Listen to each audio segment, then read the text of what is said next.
দেখুন, কোরআনের পরিচয় যদি আপনি জানতে হুম, চান, তো সেটা কিন্তু কোরআনে বহু জায়গায় দেওয়া আছে।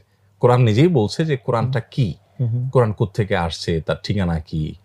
তো আল্লাহ সুবহানাহু ওয়া তাআলা বলেছেন যে, "ইন্নাহু লাকুরআনুন কারীম" নিশ্চয়ই এটি সম্মানিত কোরআন।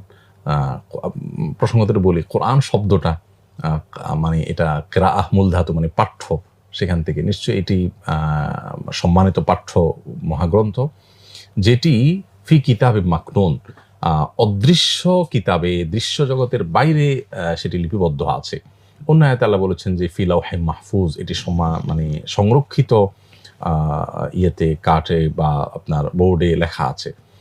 তো এই যে লৌহে মাহফুজ বলা হচ্ছে, কিতাব মাকনুন বলা হচ্ছে, এখান থেকে আল্লাহ সুবহানাহু ওয়া তাআলা যেটি বোঝাতে চাচ্ছেন সেটা হলো যে এই কোরআনটা আল্লাহ তাআলার আ কালাম, আল্লাহর আদেশ নিষেধ, আল্লাহর বর্ণনা, আল্লাহর কথামালা।